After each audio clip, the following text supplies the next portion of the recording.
रेशम चौधरी प्रकरण अधिकारको आन्दोलनले जेल, सत्ता सहयात्राले आम माफी, लक्ष्यभन्दा 23 अर्ब बढी आन्तरिक ऋण उठाउँदै सरकार। सन्दीप लामिछाने प्रकरण, गौशाला 26 को जन्म दर्ता वडा कार्यालयबाट गायब, कोशी प्रदेश बाहिर झडप भित्र संसद बैठक। रेशम चौधरीलाई आम माफी दिनु सरकारको पूर्वाग्रही कदम भन्दै राष्ट्रिय स्वतन्त्र पार्टीको भनाई। नक्कली भुटानी शरणार्थी प्रकरण, 5 आरोपीको बयान सकियो। धार्मिक स्वतन्त्रता सम्बन्धी प्रतिवेदनमा अमेरिकालाई नेपालले पठाए कूटनीतिक नोट।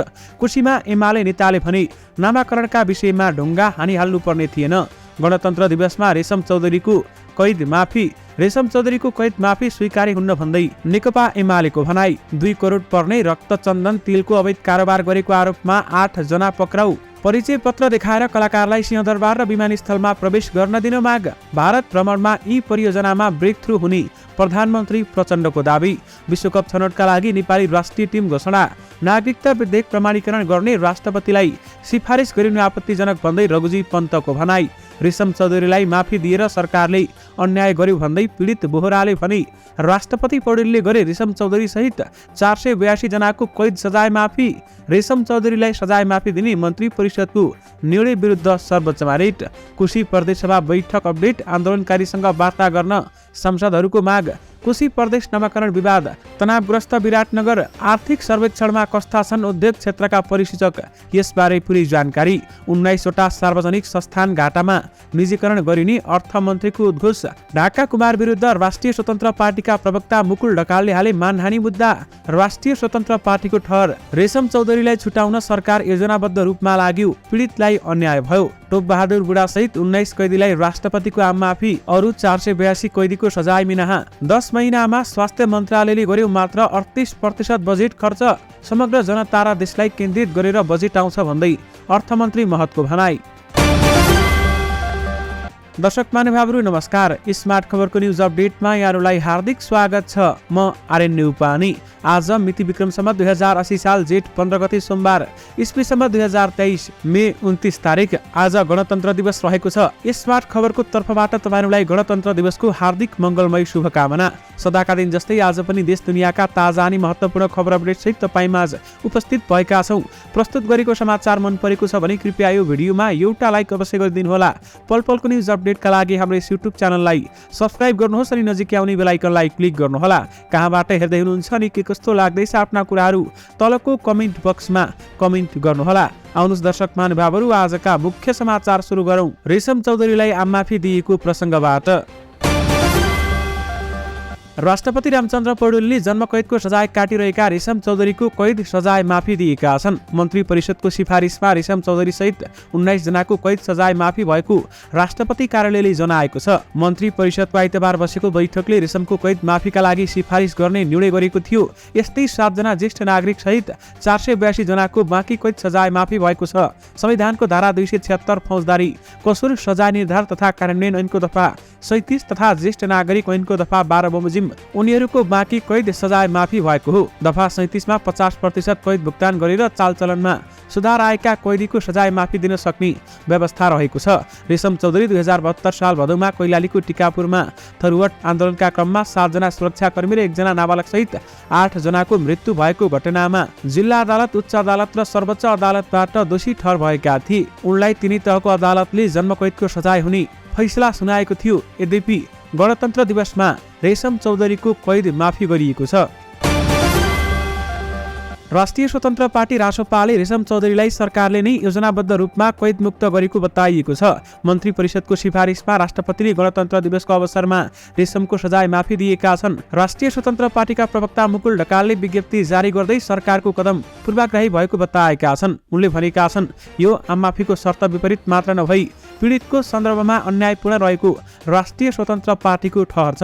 लालायतको प्रतिवेदन यथाशीघ्र सार्वजनिक हुनुपर्ने बताएको रासोपाले आम माफी मानव अधिकारको उल्लङ्घन भएको बताएको छ र सरकारले सचेत समेत गराएको छ। यद्यपि रेशम चौधरीलाई आम माफी दिनु सरकारको पूर्वाग्रही कदम भन्दै राष्ट्रिय स्वतन्त्र पार्टीले विरोध गरेको छ। नेपाली नागरिकलाई भुटानी शरणार्थी बनाएर अमेरिका पठाइदिन्छु भन्दै करोडौं असुली गरेको गिरोहमा संलग्न 5 जनाको थुन्चेक बयान सकिएको छ। जिल्ला अदालत काठमाडौँमा आइतबार आरोपी टङ्क गुरुङ, लक्ष्मी महर्जन र सन्दीप महर्जनको बयान भएको थियो भने त्यसैगरी यसअघि प्रकरणका आरोपी सागर राई र केशव दुलालको समेत बयान सकिएको छ। राई मोरङको पत्थरी शनिश्वरेका पूर्वाध्यक्ष हुन्। मोरङका दुलाल कांग्रेस नेत्री सुनिजाता कोइराला परराष्ट्र मन्त्री हुँदा उनका स्वकीय सचिव थिए। महर्जनका प्रकरणका आरोपी केशव तुलाधरकी श्रीमती हुन्। ठगी गरिएको रकम उनको खातामा पनि जम्मा भएको पाइएपछि प्रहरीले उनलाई प्रतिवादी बनाएको थियो। अदालतमा बयान दिँदै उनले शरणार्थी बनाएर अमेरिका पठाउने विषयमा आफूलाई केही जानकारी नभएको बताएकी छन्।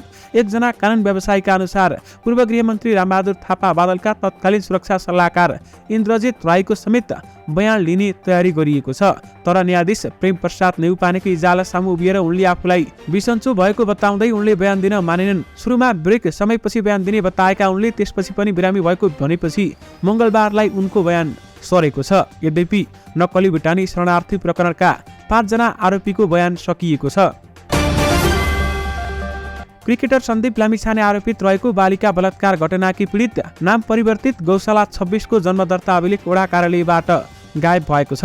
गौशाला 26 को जन्म दर्ता रहेको वडा कार्यालयले जिल्ला अदालत काठमाडौँमा दोस्रो पटक पत्र पठाउँदै कार्यालयमा जन्म दर्ता किताब अभिलेख नरहेको जवाब दिएको हो। दर्शक महानुभावहरू, गौशाला 26 उनको परिवर्तित नाम हो। जिल्ला अदालत काठमाडौँले पीडित गौशाला 26 को जन्म दर्ता किताब सहितको अभिलेखको सकल प्रति पेश गर्नु भनी लेखेको दोस्रो पत्रको जवाबमा वडा कार्यालयले दर्ता किताब र अभिलेख नरहेको भन्ने जवाब दिएको हो। वडा कार्यालयले यसअघि पीडितको जन्ममिति बारेमा 2 निकायमा फरक जन्ममितिको विवरण उल्लेख गरी विवादास्पद पत्र पठाएको थियो।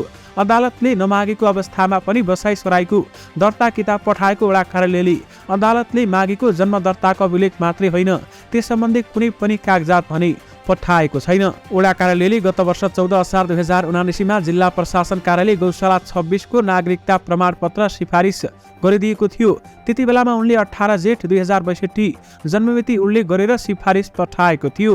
5 भदौ 2079 को बलात्कारको घटना हुनुभन्दा पहिले पीडितले नागरिकताको प्रमाणपत्र बनाएकी थिइन्। बलात्कारको घटनापछि वडा कार्यालयले जन्म दर्ताको विवरण फेरेको भेटिएको छ। यद्यपि गौशाला 26 को जन्म दर्ता वडा कार्यालयबाट गायब पारिएको छ। लामो समयदेखि अघि बढ्न नसकेको महाकाली नदी अन्तर्गत पञ्चेश्वर परियोजनामा ब्रेकथ्रु हुने विश्वास प्रधानमन्त्री पुष्पकमल दाहाल प्रचण्डले व्यक्त गरेका छन्। प्रधानमन्त्री प्रचण्डले पूर्व प्रधानमन्त्री र पूर्व परराष्ट्र मन्त्रीहरूलाई सिंहदरबारमा बोलाएर भारत भ्रमणमा उठाउनु पर्ने विषय बारेमा राय सुझाव मागेका छन्।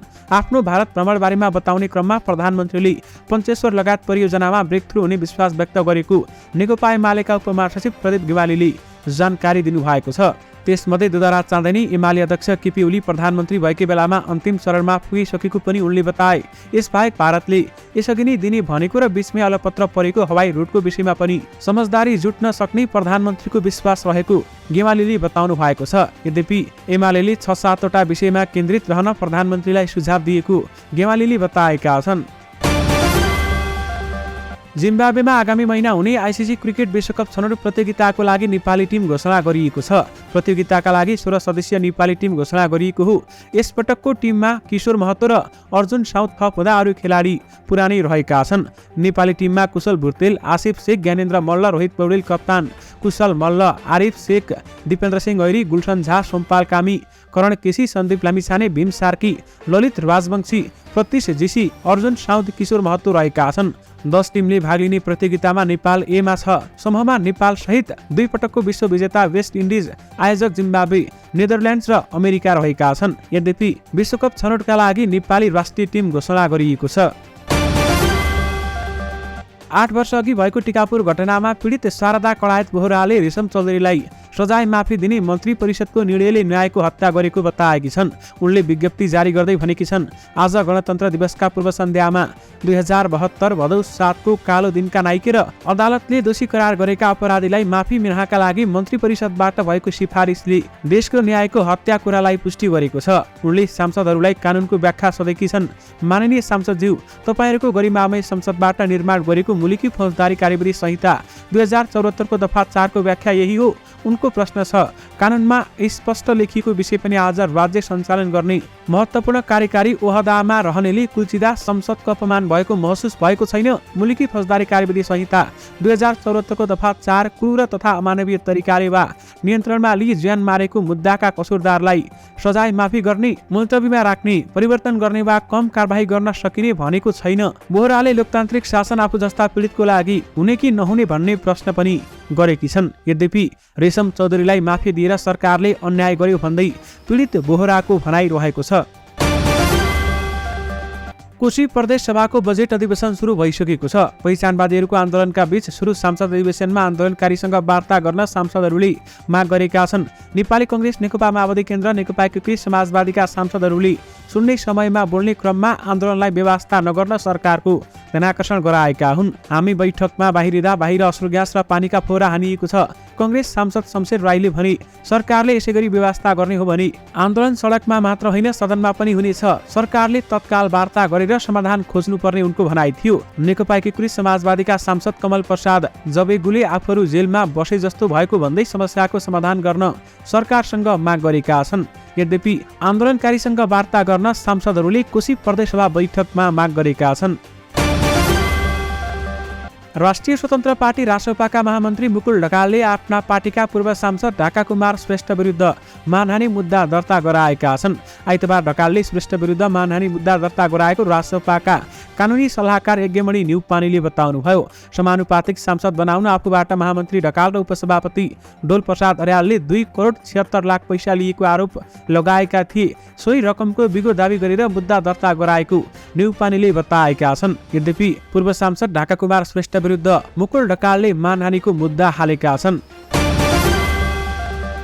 कोशी प्रदेशको राजधानी विराटनगरमा आइतबार दिनभर तनावग्रस्त थियो। कोशी नाम खारेज गरी पहिचानको आधारमा नामाकरण गरिनुपर्ने माग राख्दै आन्दोलन हुँदा प्रहरी र आन्दोलनरत पहिचान पक्षधरबीच झडप हुँदा विराटनगर तनावग्रस्त भएको थियो। विराटनगरको देवकोटा चोक स्थित प्रदेशसभामा अगाडि प्रहरी र पहिचान पक्षधरबीच झडप भएको हो भने झडपमा आन्दोलनकारी र प्रहरी दुवै पक्षका 46 जना घाइते समेत भएका छन्। आन्दोलनकारी तर्फका 16 जना, नेपाल प्रहरी र सशस्त्र प्रहरी गरी 30 जना घाइते भएको मोरङ प्रहरी प्रमुख एसपी दीपक पोखरेलले जानकारी दिनुभयो। प्रहरीले 72 जना आन्दोलनकारीलाई पक्राउ समेत गरेको छ। प्रदर्शनकारीले कतिपय निषेधित क्षेत्र समेत तोडेका थिए। प्रदेशसभा अगाडि गरेको यो तेस्रो चरणको आन्दोलन हो भने आज पनि भयानक हुन सकिने आकलन गरिएको छ। यद्यपि यसबारेमा थप अपडेट आएमा तपाईहरुमा पक्कै पनि लिएर आउने नै छौं। सरकारले चालु आर्थिक वर्ष 2079-80 मा बजेटको लक्ष्यभन्दा 23 अर्ब रुपियाँ बढी आन्तरिक ऋण उठाउने भएको छ। यो वर्ष सरकारले 2 खर्ब 40 अर्ब रुपियाँ आन्तरिक ऋण उठाउने लक्ष्य निर्धारण गरेको भए पनि असार मसान्तसम्म 2 खर्ब 63 अर्ब रुपियाँ उठाउने भएको हो। वित्तीय प्रणालीमा तरलता कम भएर ब्याज दर उच्च भएका बेलामा सरकारले अनुमान गरे भन्दा बढी कर्जा उठाउन लागेको हो। सरकारको तयारीले तरलता र ब्याज दरमा थप दबाव पुग्नेछ। सरकारले बजेटको मध्यावधि सीमा मार्फत आन्तरिक ऋण 2 खर्ब 40 अर्ब रुपियाँ उठाउने संशोधित लक्ष्य निर्धारण गरेको थियो। त्यसअघि यस आर्थिक वर्षको बजेटले सुरुमा 2 खर्ब 56 अर्ब आन्तरिक ऋण उठाउने लक्ष्य लिएको थियो। यद्यपि लक्ष्यभन्दा 23 अर्ब बढी आन्तरिक ऋण उठाउने सरकारले बताएको छ।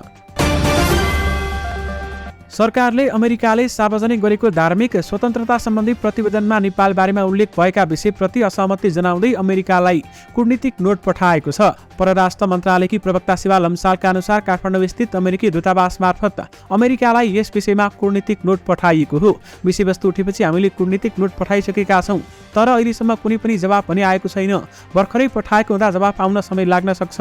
परराष्ट्रकी प्रवक्ता लम्सालले भनिन्, यस विषयमा प्रधानमन्त्रीले संसदमा पनि स्पष्ट पारिसक्नु भएको छ। सन् 2022 को धार्मिक स्वतन्त्रता सम्बन्धी अमेरिकी विदेश मन्त्रालयको प्रतिवेदनमा नागरिक समाजको हवाला दिँदै भारतको सत्तारूढ दल भारतीय जनता पार्टी भाजपा र अन्य समूहहरूले नेपालका नेताहरूलाई हिन्दू राष्ट्रको पक्षमा बोल्न र समर्थन गर्नका लागि दबाब दिन पैसा दिइरहेको उल्लेख गरेको छ। यद्यपि धार्मिक स्वतन्त्रता सम्बन्धी प्रतिवेदनमा अमेरिकालाई नेपालले कूटनीतिक नोट भने पठाएको छ।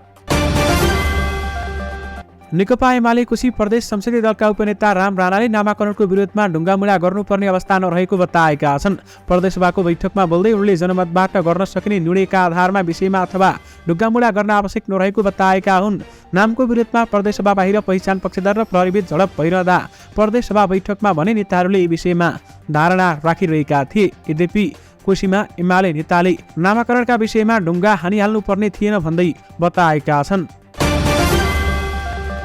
करिब 2 करोड पर्ने रक्तचन्दनको तेल सहित अवैध कारोबार गरेको आरोपमा प्रहरीले 8 जनालाई पक्राउ गरेको छ। पक्राउ पर्नेमा काठमाडौँ 7 का चाबेल बस्ने 30 वर्षीय सुनिल पाठक, कालीकोटको राजकोट नगरपालिका घरवाई हाल काठमाडौँमा चाबेलमा बस्ने 28 वर्षीय विनोद बराल, सुर्खेतको वीरेन्द्रनगर 15 घरवाई हाल कलङ्की बस्ने 36 वर्षीय ज्ञानबहादुर ओली, रामेछापको लेखुतामा कोशी गाउँपालिका 2 घरवाई हाल कालागारी बस्ने 25 वर्षीय नवीन दाहाल रहेका छन्। दर्शक महानुभावहरू, पक्राउ परेका उनीहरूलाई आवश्यक कारबाहीको लागि डिभिजन वन कार्यालय हात्तीसा काठमाडौँ पठाइएको छ भने अपराध अनुसन्धान कार्यालयका प्रवक्ता प्रहरी प्रेक्षक रविन्द्र रेग्मीले यसबारेमा जानकारी दिनुभएको हो। परिचय पत्रको आधारमा कलाकारलाई सिंहदरबार र विमानस्थलको विशिष्ट कक्ष प्रवेशमा अनुमति दिन चलचित्र कलाकार सङ्घले सरकारसँग माग गरेको छ। आइतबार गृह मन्त्रालय पुगेको सङ्घर्ष कार्य समिति टोलीले उपप्रधान तथा गृहमन्त्री नारायण काजी श्रेष्ठलाई 4 बुँदे माग पेश गरेको हो भने सङ्घले वितरण गरेको परिचय पत्रको आधारमा मुलुकको प्रमुख प्रशासकीय केन्द्र सिंहदरबार र विमानस्थलको विशिष्ट कक्षमा प्रवेश दिन माग गरिरहेको महासचिव तथा अभिनेता सबिन श्रेष्ठले जानकारी दिनुभयो। कलाकार सङ्घले करिब 900 जनालाई परिचय पत्र उपलब्ध गराएको छ। यसबाहेक भ्रष्टाचार, दण्डहीनता र अनियमितता लगायत विषयमा सरकारले गरेको काम कारबाहीलाई निरन्तरता दिन पनि सङ्घले आग्रह गरेको छ। काठमाडौँको धापासी स्थित चलचित्र कलाकार सङ्घको नाममा रहेको जग्गा उपयोग गर्नका लागि पनि सङ्घले अनुरोध गरेको छ। यद्यपि परिचय पत्र देखाएर कलाकारलाई सिंहदरबार र विमानस्थलमा प्रवेश गर्न दिन माग गरिएको हो। नेकपा एमालेका सांसद रघुजी पन्तले नागरिकता विधेयक प्रमाणीकरण गर्न राष्ट्रपति समक्ष पठाउने निर्णय आपत्तिजनक भएको बताएका छन्। उनले प्रतिनिधि सभाको बैठकपछि पत्रकारसँग कुराकानी गर्दै नागरिकता विधेयकलाई मन्त्री परिषदले सिफारिस गर्न नमिल्ने बताएका हुन्। यसरी धुलो लागेको विधेयक टकटकाएर मन्त्री परिषदले राष्ट्रपति कहाँ पठाएर राष्ट्रपतिलाई अप्रत्यक्ष रूपले दबाब दिन मिल्दैन। उनले भने, मैले पनि धेरै संविधानविद र कानुनविदसँग कुरा गरेर मात्रै बोलेको हो। यो संविधानको भावना र लोकतन्त्र विरुद्ध छ। यसलाई प्रधानमन्त्री पुष्पकमल दाहाल प्रचण्डले राष्ट्रपति समक्ष नपठाएर प्रतिनिधि सभा मार्फत दर्ता गर्नुपर्ने उनले बताएका छन्। राष्ट्रपतिलाई पनि यो आग्रह छ कि संविधानको स्पिरिट र लोकतन्त्रको भावना विरुद्ध रहेको यो विधेयकमा उहाँले हस्ताक्षर नगर्नुहोस् भन्ने मेरो आग्रह छ भन्दै उहाँले बताउनु भएको छ। रेशम चौधरीलाई सजाय माफी दिने मन्त्री परिषदको सिफारिस विरुद्ध सर्वोच्च अदालतमा रिट परेको छ। 2072 सालमा टिकापुरमा भएको आन्दोलनका पीडित परिवारका तर्फबाट शारदा कडायतले उक्त सिफारिस खारिज गर्न माग गर्दै रिट लिएर आएको सर्वोच्चका प्रवक्ता विमल पौडेलले जानकारी दिनुभयो। रेशम चौधरीलाई सजाय माफी दिने सिफारिस गर्न मन्त्री परिषदले गरेको निर्णय खारिज गरिपाउँ भनी रिट आएको छ। हामी अध्ययन गर्दैछौँ भन्दै उनले भने, सिंहदरबारमा बसेको मन्त्री परिषद बैठकले चौधरीलाई माफी दिन राष्ट्रपति समक्ष सिफारिस गर्ने निर्णय गरेको सञ्चार तथा सूचना प्रविधि मन्त्री रेखा शर्माले जानकारी पनि दिएकी छन् भने मन्त्री परिषदको सिफारिस अनुसार गणतन्त्र दिवसका अवसरमा राष्ट्रपति रामचन्द्र पौडेलले रेशम चौधरीलाई आम माफी दिएका छन्। यसअघि सरकारले चौधरीलाई माफी दिने प्रस्ताव बारेमा राय माग गर्दै राष्ट्रपति कार्यालयमा निवेदन समेत पठाइएको थियो। रेशम चौधरीलाई सजाय माफी दिने मन्त्री परिषदको निर्णय विरुद्ध सर्वोच्चमा रिट परेको छ। विश्व स्वास्थ्य सङ्गठनले हरेक देशको कुल बजेटको 10% बजेट स्वास्थ्य क्षेत्रमा हुनुपर्ने बताउँदै आएको छ। तर नेपालमा हालसम्म स्वास्थ्य क्षेत्रको बजेट 10% पुग्न सकेको छैन। कोभिड महामारीको समयमा नेपालमा स्वास्थ्य क्षेत्रको बजेटको आकार केही बढे पनि कुल बजेटको 10% समेत पुगेको थिएन। विश्व स्वास्थ्य सङ्गठनको मापदण्ड अनुसार बजेट नछुट्याई रहेको अवस्थामा पनि नेपालमा स्वास्थ्य क्षेत्रतर्फ हरेक वर्ष छुट्याइने बजेट रकम समेत पूरा खर्च हुने गरेको छैन। सरकारले चालु आर्थिक वर्ष 2079-80 मा स्वास्थ्यतर्फ 69 अर्ब 38 करोड 20 लाख रुपियाँ विनियोजन गरेको थियो। तर यो बजेटमा चालु आर्थिक वर्षको 10 महिना बितिसक्दा स्वास्थ्य मन्त्रालयले जम्मी 38% बजेट मात्र खर्च गरेको छ। मन्त्रालयको योजना महाशाखा स्रोतका अनुसार भएको खर्च मध्ये पुँजीगततर्फ 39% र चालुतर्फ 34.54% खर्च भएको हो। यद्यपि 10 महिनामा स्वास्थ्य मन्त्रालयले 38% मात्र बजेट खर्च गरेको छ। अर्थमन्त्री डाक्टर प्रकाश शरण महतले पछाडि परेका क्षेत्र समूह वर्गलाई लक्षित गरेर सरकारको आगामी आर्थिक वर्षको बजेट आउने बताएका छन्। संघीय संसद भवन परिसरमा सञ्चारकर्मीहरूले राखेका जिज्ञासाको जवाब दिने क्रममा उनले सो कुरा बताएका हुन्। जेठ 15 गते यानि कि आज सरकारले आगामी आर्थिक वर्षका बजेट संसदमा पेश गर्दैछ। अर्थमन्त्री महतले बजेट समग्र जनता र देशलाई केन्द्रित गरेर आउने बताएका छन्। बजेट कार्यान्वयनमा पनि सरकारले विशेष जोड दिने उनको भनाइ थियो। कार्यान्वयनलाई नै महत्त्व दिएर बजेट आउने र त्यसलाई मध्यनजर राखेर सरकार अघि बढ्ने अर्थमन्त्री महतले बताउनु भएको छ। नेकपा एमाले संसदीय दलका सचेतक महेश बर्तौलाले जन्मकैदको सजाय भुक्तान गरिरहेका पूर्व सांसद रेशम चौधरीको कैद माफी दिने सरकारको निर्णय स्वीकार्य नहुने बताएका छन्। सर्वोच्च अदालत, उच्च अदालत र जिल्ला अदालतले जन्मकैदको सजाय सुनाएका चौधरीलाई सत्ता टिकाउनका लागि सरकारले माफी दिएको भन्दै उनले आपत्ति जनाए। आज संघीय संसद भवन परिसरमा पत्रकारसँग कुराकानी गर्दै उनले चौधरीलाई माफी दिँदा टिकापुर घटनाका पीडितहरूलाई थप पीडा पुग्ने बताएका छन्। उनले अगाडि भने सर्वोच्चको पूर्णपाठ आइपुगेको अवस्था छैन भनेपछि यति हतार गर्नुपर्ने यो के कारण पर्यो? सरकारलाई के आइलाग्यो किन यति हतार गर्नुपर्ने? त्यसकारण यो विषयमा ख्यालपूर्वक ध्यानपूर्वक आज गलत नजिरहरू नबसुन् र प्रत्येक हिंसात्मक घटनाहरूलाई पनि राजनीतिक दाउपेचको आधारमा सत्ता लेनदेनसँग मिसाएर अघि बढ्ने र जे खेतीपाती हुन खोजेको छ यो किमार्थ राम्रो विषय होइन, यो स्वीकार गर्न सकिने विषय होइन भन्दै एमाले बताएको छ। यद्यपि रेशम चौधरीको कैद माफी स्वीकार्य हुन्न भन्दै एमाले बताएको हो। दर्शक महानुभावहरू, यो सँगै तपाईँहरूमाझ आजका सबै मुख्य समाचारहरू राखिसकेका छौँ। फेरि पनि तपाईँहरूमाझ नयाँ मुख्य समाचारहरूको साथमा उपस्थित हुने नै छौँ। अहिलेलाई भने मलाई बिदा दिनुहोस्। नमस्कार।